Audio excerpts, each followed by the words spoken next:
Welcome to Offscreen. Today we're reading Yellowstone Falls by Daniel Kunka. After an apocalyptic event, a mother wolf is separated from her mate and the rest of the pack and has to protect her cubs from swarms of mutated humans.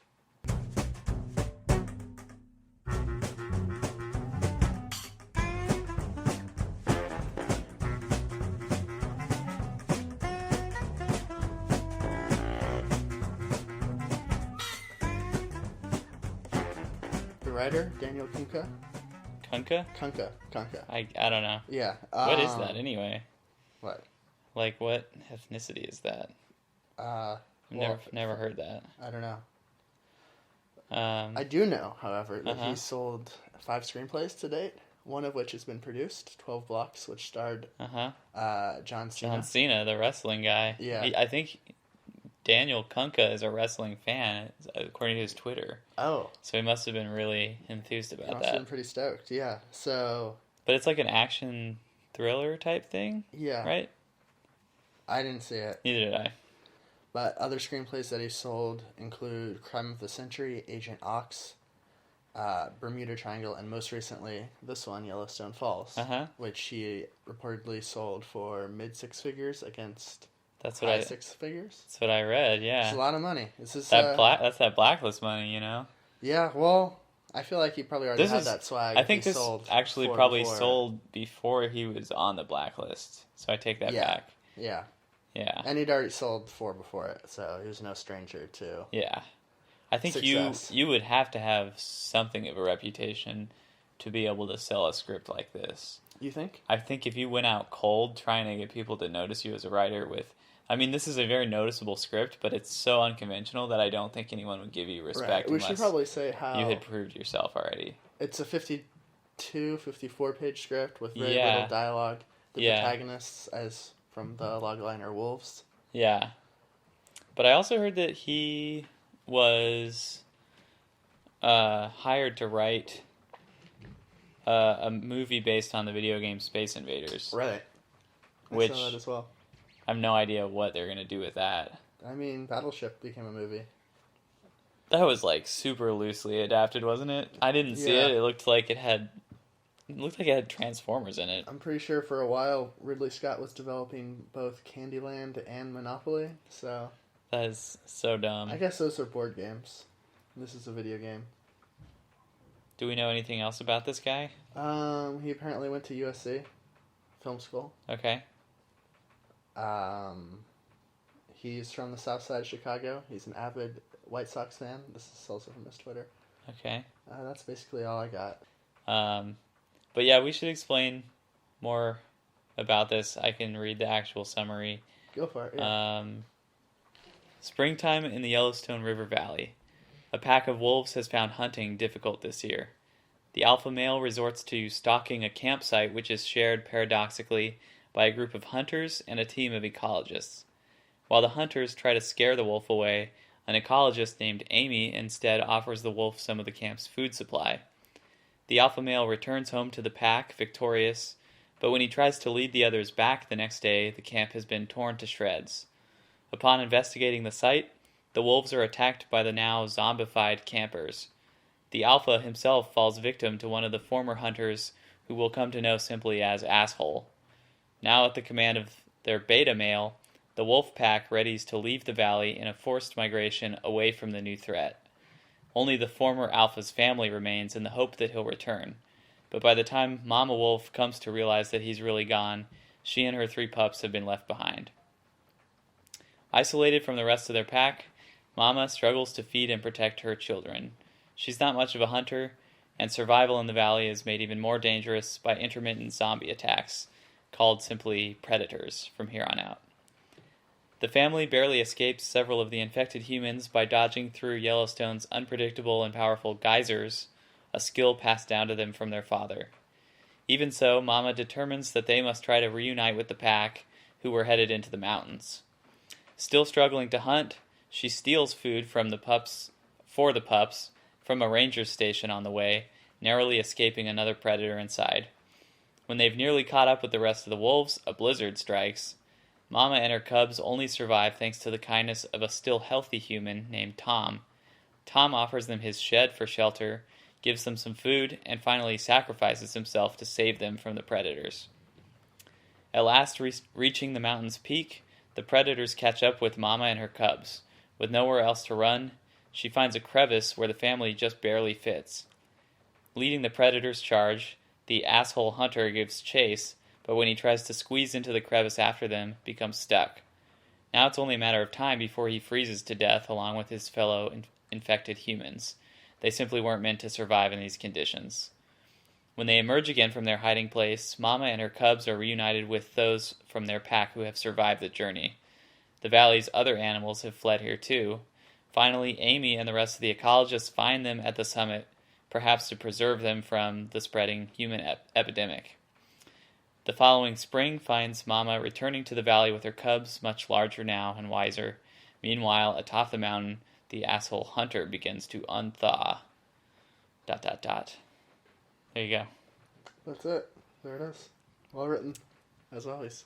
I thought it was a pretty good one this time, if I may say so. The summary? Yeah. Yeah, no. Although, they're always good.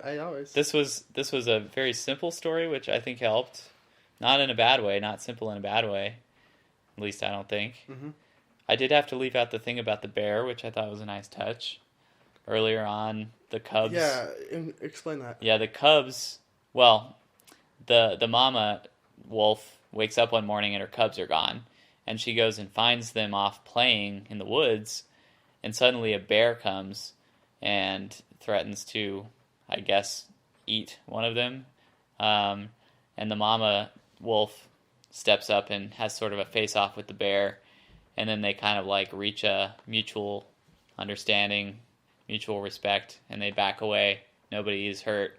And then later, when the mama wolf and her cubs, I think, are attacked by some of the zombies. Is that what's happening? Wasn't this the point where she gets separated from her cubs? Oh, yeah. And the predators, the zombies, are between her and her cubs? Yeah, and then the bear steps in and saves them. Yeah, out of the blue. Yeah, so it's a nice little payoff, I thought. But I just didn't fit it into the summary. Right. Well, it's good to explain. Yeah. But so, first of all, just overall impressions? I thought it was... Well, you can go first. I know what that means already, but I liked it a lot. I thought it was really easy to read, despite being almost all just blocks of text with, very little dialogue, and I thought the descriptions were, elegant and easy to understand, and they were concise and visual, I thought. Yeah, they had a lot of really good descriptions of, social dynamics or gestures between the wolves and the other animals that they usually would explain what it meant kind of in human terms afterwards, but I almost never found that necessary. I felt like the descriptions were very good at just, illustrating what the animals are trying to say, back off, or hey, follow me, or you stay here. There was lots of that kind of stuff going on, but I always felt it seemed really natural, and their behavior seemed pretty realistic. I mean, I'm not an animal expert, but yeah, I liked it a lot. I thought it was really simple, but still kind of moving. Okay. Well, I guess I would say that I'm less positive. I thought this was pretty ludicrous. Ludicrous? Inane. How is it ludicrous? That's a strong word. I just could not care. There's so much ridiculous stuff.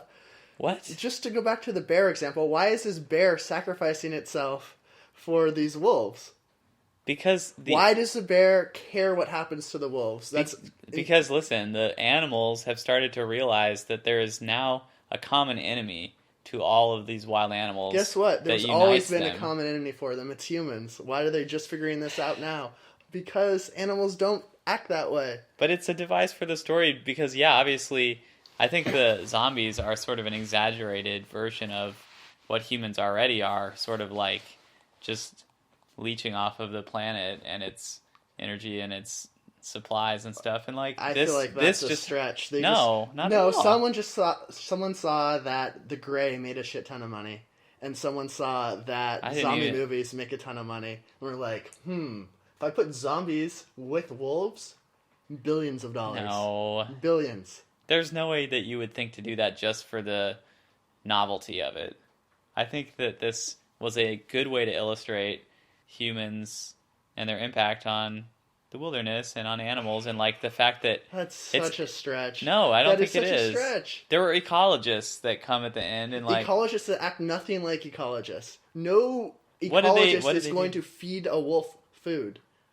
She was threatened. That's completely contrary to what they do. They're supposed to observe animals in their habitat. They're not supposed to influence them with human.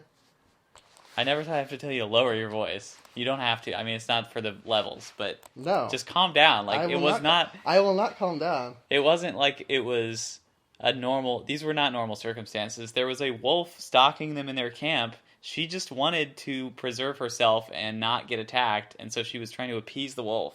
What about later in the screenplay when she goes up to the wolf and like pets the wolf?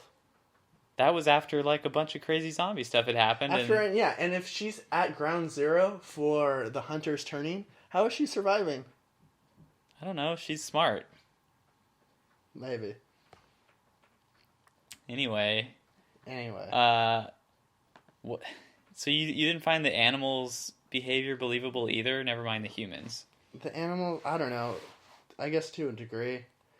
I didn't really care much for the cutesy...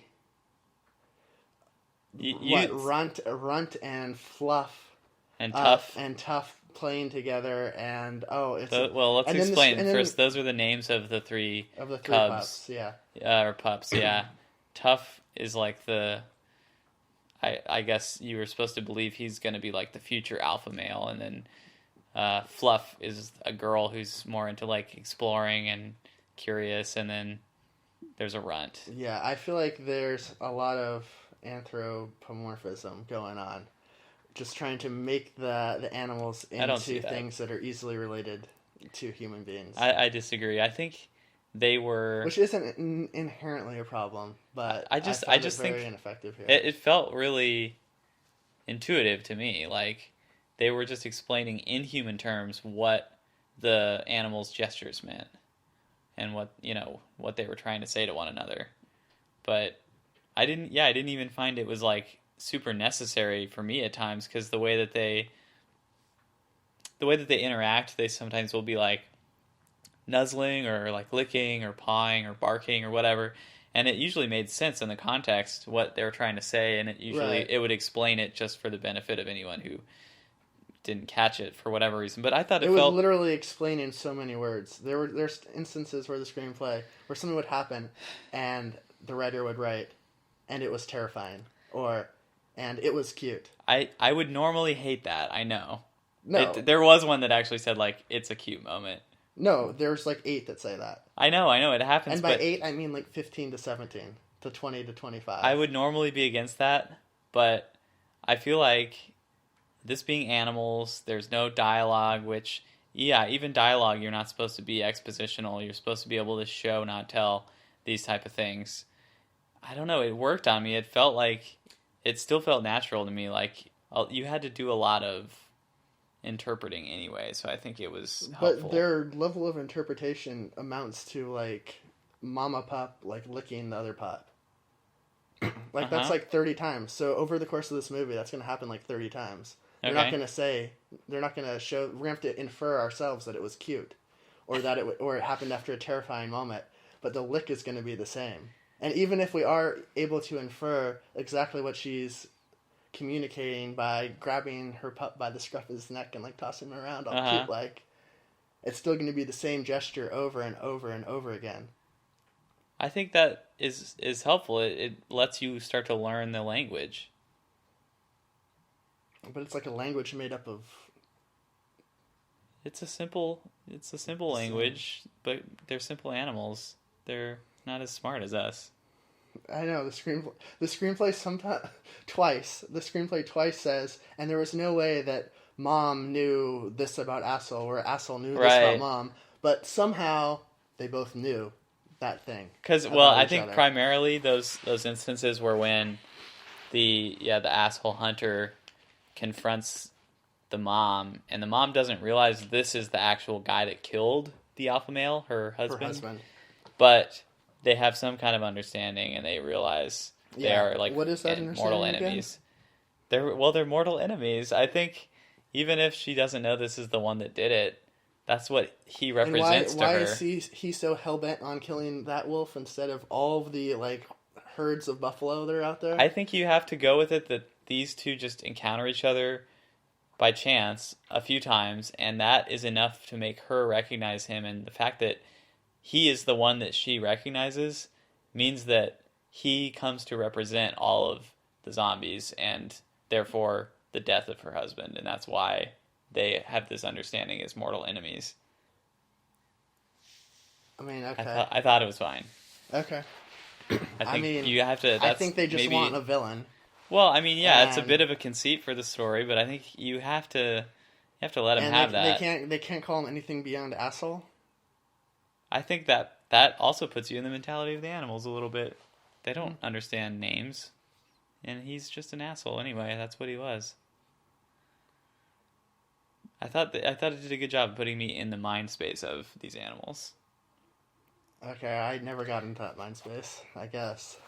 But yeah, there were a couple times though too, and I don't know if this is what you're talking about, where besides the like unspoken understanding between her and that hunter, there were some things where it really unnecessarily explicitly said like, the wolf doesn't actually understand this, but here's what you hear on the radio, because like they come upon the camp and there's a radio explaining this outbreak that's happening, and then I think later there's like a computer screen with a news article, and it just very, very vaguely alludes to a news article explaining that this is like a worldwide thing. I'm a little skeptical about that laptop still having battery life. This is only, what, a couple days? Oh, well, I guess... Okay, leave your laptop on for... leave your laptop with video on for 2 days. Plugged in, though. If it was plugged in. Maybe. Although in this post-apocalyptic landscape, is there really electricity in the middle of the forest? I was fine with that. Even in a cabin? Also... What? Well, the plate of food just on the ground by the sleeping predator. That's such a cheap plot point. I created a whole fiction for myself, which explained that. Which was that. That's cool, but it would have been also cool if the writer created that fiction. Listen, there were two rangers working in that station that were best friends, maybe lovers even. One of them becomes infected. The other one can't stand to kill him, and so leaves him food so that he can survive, and hopefully someday like come back and find a cure for him. That was so out of love, he chains his partner to a radiator. Yeah, so he doesn't just go wandering out and freeze to death like some of the other ones do later. Though apparently they don't necessarily freeze to death, or do do they? That one at the end was unthawing, but I mean. But yeah, I don't mind. I went with it. There was some food sitting out in front of him. Maybe he got infected when they were on their lunch break. You don't know. It doesn't matter. It's not a big deal. So there's or they just want that little cheap scare. Well, honestly, okay, that's a better point. Just in the sense that whole scene was not super necessary. I didn't really understand why. And it was a big deal. You could see it from a mile away that obviously the zombie's going to wake up. Yeah. Or the zombie's going to be alive. Yeah, there weren't a lot of like plot points to really develop the story because it just by nature of the premise. I mean, I don't know how much you can do, but they felt like they hit the cliche beats. Like what? What? Like that, like a cabin in the woods, like I don't know, Amy coming back to them at the end, like the black bear. The black bear sacrificing itself for a wolf? It wasn't sacrificing itself. That was an enemy of the bear, too. It threw down. It didn't need to throw down. It could have pieced out and lived another day instead of got torn to shreds. Also, Mama. Uh-huh. Kind of rude. This bear swoops in out of nowhere to save the day for her. And does she return the favor? No, she pieces. She's like, deuces, I'm bouncing with my little cubs. She was wounded. She couldn't have fought anyway, and... Let this bear go like 1 on 8. I don't know. I felt like the bear was also fighting for its own life. It was a matter of self-preservation as much as it was an act of like... The way I saw it, everyone was just sacrificing themselves left and right. Well, do you want to talk about Tom? Because I know that you did not like him either. Yeah, also, why didn't the whole... Well, we can come back to this. Why didn't the whole forest burn down after that? The explosion? Yeah, there's a big-ass explosion in the middle of the woods. Was it snowing? Was it snowing at that point? Maybe everything's wet. I doubt it. I don't think so. They didn't say that. I think a lot of time elapsed. But we need to explain what that was. Yeah. So they find the mama and her cubs come upon a guy who, I guess he just lives out in the wilderness. I don't know. But his name is Tom. And this is...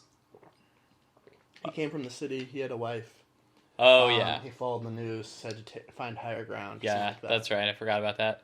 But yeah, I said this in the summary. He takes them in, he gives them shelter and feeds the wolves. And then he finally sacrifices himself because these 3 or however many predators come to attack. And he kind of baits them to come towards his house and then shoots some propane tanks, I guess, and it explodes. Mm-hmm. And then presumably kills the zombies, allowing the wolves to escape. Yeah. But you thought, no? You're not buying it? Okay, so this human being survives. He cares enough about survival to say goodbye to his life in the city and go all the way to the hills of Yellowstone. Uh-huh. And then he sees this wolf with her 3 cubs and is like, okay, you know what? I'm going to sacrifice myself for a wolf. I'm a human being. I'm going to sacrifice myself for a wolf. He was old, kind of older, right? He wasn't that old. He was 57. So he's not young. I'm sorry. But I just think... You planning on being dead at 57? No, but I think he has some perspective on life and death in the world, and he sees the winds of change blowing, and that humans... What winds of change? And that the humans are not long for this world, and... But that's not true. The animals are going to inherit the earth, and that he might as well do his part to help these wolves. What? No. I thought it was a nice gesture. I don't know. I feel like the whole forest should have burned down after that. I mean, there's moments in the screenplay where he writes, the tension builds. The tension builds? The tension builds. Can you just do that instead of actually building the tension? I think that's the sort of thing that would have to be interpreted by a director as, in movies, plenty of times, nothing really happens on the page, but they are building tension because they just want to give the audience this ominous, foreboding feeling, and you either build it with the music or the atmosphere or something that's not necessarily on the page, but maybe this writer is just trying to help guide that, knowing what's to come, and the fact that this is, again, a very unconventional screenplay with not a lot. Okay. I mean, I guess it feels kind of cheap, but if I probably would have been okay with it if I liked the rest of the screenplay more. I think that's what it comes down to is when you connect with a screenplay that you really like, which I did, you can roll with a lot of those things. That otherwise in a bad script, I would hate that. You're right. I agree with you. That's fair. That's cheap and it's lazy to just say the tension builds. But yeah, I was allowing it to get away with a lot of things because I was engaged by the story. There were several moments here, Stephen, where usually they involved that runt in danger. Yeah. Where I was having to physically block myself from reading the next few lines down because I didn't want to jump ahead and see what happened because I was so nervous about what was going to happen. To Runt. Yeah. There were he had several brushes with death because Runt is pretty stupid. He's not stupid, he's just smaller. Right? I don't know. I think he's also a little dumb. Is he? Okay. I think he was the one that... Keep going. What? No.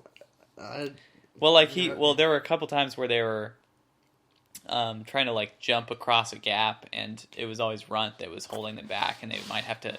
At one point, they had to take a different route because he wasn't able to make it. Yeah. And then, of course, later, there's another similar scene where he does make it, and it's a moment of... It's a small victory for him and his character. But that reminds me of another thing that I thought it did nicely. It set up several distinct sort of regions through which they pass, traveling on their way to catch up with the pack. There's the valley initially with the river, and they follow the river for a while, and that leads them into a canyon area, and then they get into the foothills where it starts to snow, and then they get to the actual mountains, and it was just different enough to help break up the screenplay. Of their journey. Yeah. And I thought it did a really good job not only distinguishing that, like, the physical space, but just in terms of the story, too. I think it had a really good sensibility about it. Every, like, 5 or so pages, it would resolve some smaller drama, and we would move into another one. Like, there were discrete steps I felt like it was taking, which served the purpose sort of as sequences would in a normal script. And that's basically what they were here too, but it was just, they were much more mundane things happening. Mm-hmm. You know, like the thing where the mom wakes up and her pups aren't there and she finds them and saves them from that bear. You know, little episodes like that really helped to break it up as well. Especially since there was very little dialogue and it felt like you were progressing sort of slowly at times through the script. But it still was a pretty quick read for me. It read faster than a normal screenplay, definitely, for me. Yeah. Which also I wanted to ask you what you thought about the length of it. Did it feel like... It's so hard to gauge, because it's really not... Right. It's not for... It's just a very like different... How this will do you feel like it would... Yeah, do you feel like it would be a feature-length film? Well, my first question is, how do they plan on making this? Is it an animated film? No. I think now... What, CGI? I think they could use very limited CGI and just very well-trained animals to accomplish this. I think it'd be difficult, but I think it could be... probably go CGI wolves entirely. I feel like you could just CGI on top of the, like, real... I don't know how CGI works, I admit. But can't you use it kind of in conjunction with real footage? Yeah. I feel like they could do that, and it'd be pretty limited use. Maybe it'd be like Life of Pi, where, like, sometimes it was a real tiger and sometimes it wasn't. Yeah. I feel like they could do it. I think it would be difficult, and just for all other kinds of reasons, I think this would be a challenge for any filmmaker to take on, but I think it could be done. Yeah, I guess. But yeah, do you think the length of it felt right to you? I mean, to me, it felt pretty repetitive, and I don't know, I guess it depends on the pace at which they're moving through Yellowstone, right? I guess. I mean... Like, do you see it as a feature? I think it could be a short feature, yeah. I think it would be just...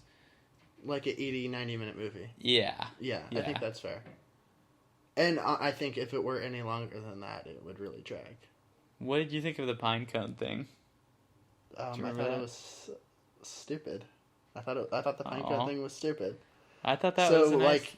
I don't know. I guess I see that it's going for, like, sentiment or whatever, but it doesn't really hit for me. That was a nice touch. I mean... So it was like the cubs... It just felt like it was the original pinecone incident just felt like such a minor thing that... Yeah, they didn't set it up very strongly, but the cubs were just playing with some pine cones at one point, and then later when the mom gets separated from them, she's nearly given up hope. She's, like, almost dead. She's injured. And then she, like, finds a pine cone in the snow, and that's supposed to sort of symbolize to us her renewed motivation to find them. I don't know. It just the original incident felt too insignificant. I felt like that payoff. It was a good use of what the writer had at his disposal. You know, he Sure. really... I feel like he really used this premise to full effect. With the bear thing, with the pine cone thing, with the different the bear thing types is of so environments. bad, though. No, it's not. The bear's never... What bear is going to do that, though? I don't think you have to even believe that it was really the bear purposely saying, like, you know what, we're friends, so I'm going to help you out. I think you can just... You can see the poetic nature of it, given the previous bear scene. I can see the contrived nature of it. And within the reality of the story... It might just be that bear happened to be there, and it was a coincidence, but it can be poetic and coincidental at the same time for me, anyway. Okay, I mean, if it works for you. One thing I was going to mention... Can I mention one more thing? Yeah. Somehow Papa, who's this alpha male, this badass hunter, he can't, like... He gets killed, like, straight away by these predators, but Mama Wolf is able to, like, fight them off the entire movie. She didn't really, like, fight them off until later. She fought them off on several occasions. She ran away from them. She avoided them. Well, Papa tried to run away from him, too. Like, she... And he got... She dodged through those geysers. And then she jumped into a lake to avoid some of them. So she was mostly... but they fought before them. They fought them before that. When? The lake. There's at least like 4. I remember she goes on like a crazy rampage later. There's at least 2 of these rampages. I only remember one. And she's somehow able to escape from all the predators all those times before that. But her because she's motivated and she's empowered by her motherly instincts to protect her children, Stephen. Okay. You wouldn't understand. You don't have pups. No, I do have eyes and they do roll. Oh, come on. I was gonna say I thought for a while that I thought they were going to have zombie animals. Yeah, I was curious about that. If the zombies ate, or if the animals ate some of the zombies after the zombies had died, that would have been crazy. If they turned into zombie animals, definitely. I guess it's just a human-specific... They didn't really explain the origin of the outbreak. Which I also thought was nice and a nice touch. I guess they probably didn't know. I felt like, it was appropriate. The wolves obviously wouldn't understand it anyway, and we didn't need to know. That's the type of thing that a lot of movies... They bend over backwards, trying to explain the origin of this or that apocalyptic event. And this, I think they were trying to do that with the fire that they mentioned early on. You remember? Was that what you thought?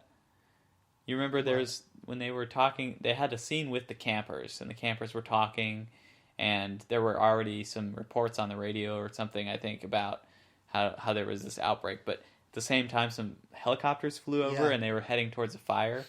And I felt like that was supposed to be an allusion to some catastrophe that happened that might have started the whole thing. Mm-hmm. Maybe I'm reading into that too much, but anyway, I like that they didn't over-explain that. Yeah. I don't know. Would you see this movie in theaters? Or would you see this movie at all? Yeah, I would see this. I just don't see... I don't know.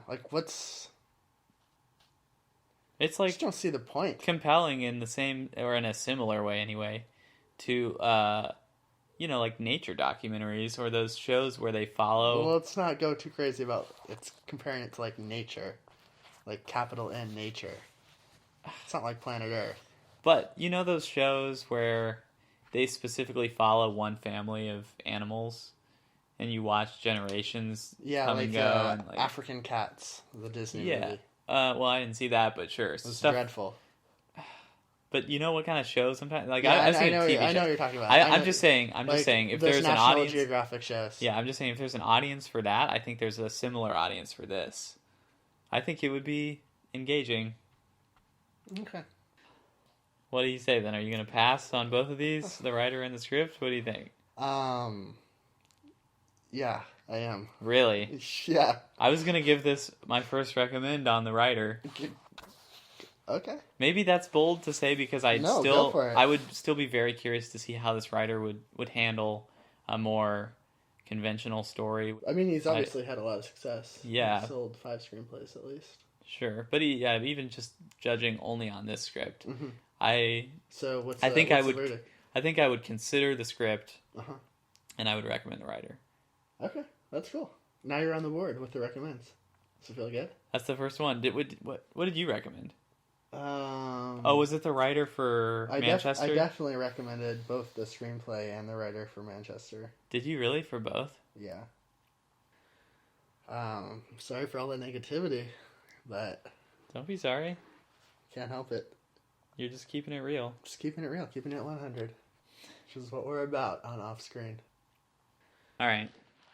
Next week we're reading a script called Bone Tomahawk by S. Craig Zahler. 4 men set out in the Wild West to rescue a group of captives from cannibalistic cave dwellers.